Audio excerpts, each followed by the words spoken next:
पूरे देश में 12 लाख करोड़ रुपया दीदी को देने के लिए दिया। ममता बनर्जी केवल हमसे 20,000 करोड़ रुपया लिया और वो आपके खाते में पहुंचा रहा है या नहीं? अगर बीजेपी की सरकार आएगी तो सेल्फ हेल्प ग्रुप की दीदी को लाखपति बनाना चाहिए कि नहीं? दीदी बनाना चाहिए कि नहीं? अगर बीजेपी की सरकार आएगी उड़ीसा की तरह और बिहार की तरह सारी बहनों के खाते में 3-3 हजार रुपया देने का काम करेंगे। कौन कौन इसके पक्ष में है जरा हाथ उठाना। ममता दीदी, तुमने महिलाओं पर अत्याचार किया है। आज बिहार में बंगाल में भी जब सरकार आएगी तो हम इनको पैसा देंगे 3,000 रुपया। मैं आपसे पूछना चाहता हूं, क्या बांग्लादेशी मुसलमानों को यहां से बाहर करना चाहिए कि नहीं? क्या बंगाल को बांग्लादेश बनाना है? क्या बंगाल को बांग्लादेश बनाना है? क्या बंगाल में बीजेपी की सरकार बनते ही सरकारी कर्मचारियों को 7वां वेतन तुरंत दिया जाएगा? देना चाहिए कि नहीं? बंगाल में जो टीचर की भर्ती होनी है, 26,000 शिक्षकों का घोटाला किया। ममता दीदी की सरकार ने, आज मिनिस्टर जेल में है कि नहीं? 15 लाख रुपया, 15 लाख करोड़ रुपया भारत की सरकार ने बंगाल को भेजा। ममता बनर्जी टीएमसी के वर्कर के साथ पैसे खा गई। क्या आने वाले दिन में इसको जेल जाना चाहिए कि नहीं? आने वाले दिन में शिक्षकों की भर्ती बिना घूस का होना चाहिए कि नहीं? ये कौन करेगा? बीजेपी शिक्षकों की बहाली कौन करेगा? शिक्षकों की बहाली कौन करेगा? कर्मचारियों की बहाली कौन करेगा? अगर बीजेपी की सरकार बनानी है और किसानों के खाते में 18,000 करोड़ रुपया सरकार बनने के 45 दिन के अंदर सभी किसानों के खाते में 18,000 रुपया दिया जाएगा। ये ताली से तो नहीं दिया जाएगा, जो और बजेगा तब 18,000 रुपया किसानों को मिलना चाहिए कि नहीं? ये हमारी सरकार जब बनेगी तो गांव में रह रहे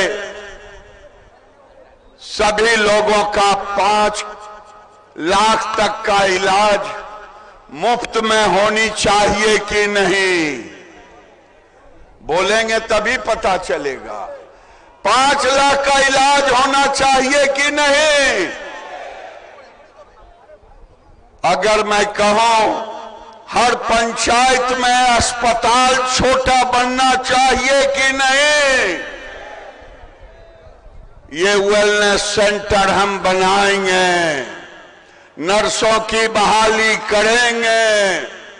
आने वाले दिन में पीएम किसान के पैसे भी किसानों के खाते में जाएंगे। जन धन योजना से खाते में पैसे जाएंगे। आज ममता बनर्जी आज चिल्ला रही है केवल एसआईआर एसआईआर, लेकिन कोई बोल नहीं रही है कि बंगाल में पूरे देश में सबसे ज्यादा बेरोजगारी क्यों है। इस सरकार को हटाना चाहिए कि नहीं? बेरोजगारी दूर करनी चाहिए कि नहीं? ये ममता सरकार भ्रष्टाचार और बांग्लादेशी मुसलमानों के बल पर ये टिकी हुई है। मैं मोदी जी की सरकार में मंत्री था, ठीक ही कहा शुभेंदु दा ने, 100 दिन का मनरेगा का पैसा हमने लूट से बचाने की पूरी कोशिश की शुभेंदु दा के कहने पर। गरीबों का घर मिलना चाहिए कि नहीं? मोदी की सरकार आएगी तो गरीबों का घर बनेगा। और दूसरा जो अमित भाई ने कहा है, सुन लो कान खोल करके टीएमसी के गुंडे, अगर हमारी अगर नहीं सरकार आ रही है तुम कहां रहोगे? उल्टे टांग दिए जाओगे, तुम्हारी गुंडागर्दी समान उल्टे टांग दिए जाओगे। मैं अधिकारियों से कहना चाहता हूं, अब ममता बनर्जी की समय चला गया। चुनाव में कोई गड़बड़ मत करना। गड़बड़ करोगे तो तुम्हें भी उल्टे लटका दिया जाएगा। अब ये रावण का राज चला गया तो ममता का भी राज चला जाएगा। ये अभिषेक बनर्जी और ममता दीदी जब जांच होगा तो जेल में होगी। होनी चाहिए कि नहीं? आज गांव में सड़कें नहीं बन रहा, अस्पताल में दवा नहीं, नौजवान को नौकरी नहीं, और ममता बनर्जी कहती कि बंगाल को बांग्लादेश बना दो। ये बंगाल को बांग्लादेश, भारत में जब तक भारतीय जनता पार्टी का एक एक कार्यकर्ता है बंगाल में, हम बांग्लादेश नहीं होने देंगे। होने देंगे। एक गोपाल पाठक का नाम जानते हो? गोपाल पाठक 1946 में जिन्ना ने डायरेक्ट एक्शन डे में हिंदुओं का कत्लेआम किया था। आज ममता बनर्जी उसी तरह सोहरावर्दी के तरह आज मुर्शिदाबाद में हिंदुओं का कत्लेआम करवा दी। मैं आपके सामने दो बात कह के अपनी बात को विराम दूंगा और ये कहूंगा कि आपको संकल्प लेना है ममता सरकार की खात्मा के लिए, बंगाल के विकास के लिए। मैंने पहले ही कहा कि आमी बांग्ला भाषा भालो बोलते पारी ना, बांग्ला भाषा आमी बांग्ला भाषा भालोबासी। আমার প্রিয় বাংলা হিন্দু ভাই ও বোনার, আমার প্রিয় বাংলার হিন্দু ভাই ও বোনার, যেমন ভাবে 1946 সালে জিন্না ডাইরেক্ট অ্যাকশন ডে আরম্ভ করেছিল, এবং সোহরাওয়ার্দী সোহরাওয়ার্দী পদক্ষেপ গোলিকাণ্ড হয়েছিল, ভয়ঙ্কর হত্যা কাণ্ড হয়েছিল। ঠিক সেই ভাই আজ মমতা সোহরাওয়ার্দী পদক্ষেপকে অনুসরণ করেছে।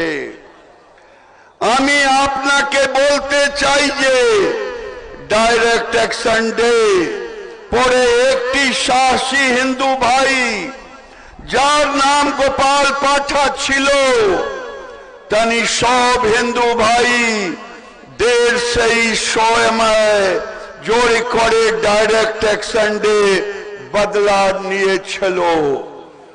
আপনারা এখন যদি হিন্দু বিরোধী সনাতন বিরোধী মমতা সরকার কে না সরান তাহলে বাংলায় হিন্দুদের পরিচয় রক্ষা করা অসম্ভব হয়ে যাবে।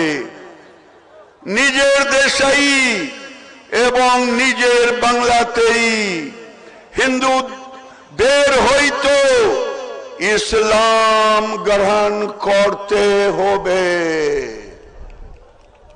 आप तैयार हैं इस्लाम ग्रहण करने के लिए?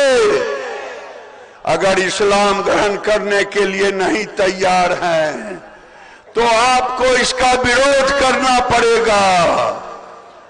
আমার মন হয়ে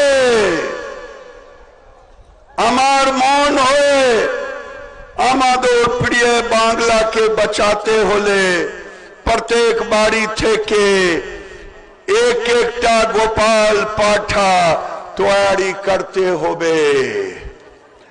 নিজের জন্য না হলেও নিজের ছেলে মেয়েদের ভবিষ্যতের জন্য পরিবর্তন প্রজন্মের উজ্জ্বল ভবিষ্যতের জন্য আপনাদের হিন্দু বিরোধী মমতা সরকার কে গোড়া থেকে উখড়ে ফেলার যেন সংকল্প নিতে হবে।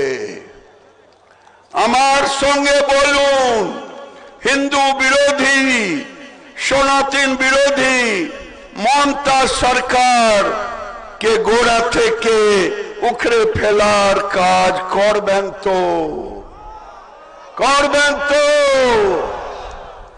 बहुत बहुत धन्यवाद। আমাদের ভিডিও ভালো লাগলে লাইক এবং শেয়ার করুন। কমেন্ট সেকশনে গিয়ে জানান আপনাদের মতামত। আরো ভিডিও পেতে আমাদের চ্যানেল সাবস্ক্রাইব করুন এবং প্রতি মুহূর্তে খবরের আপডেট পেতে প্রেস করুন বেল আইকন।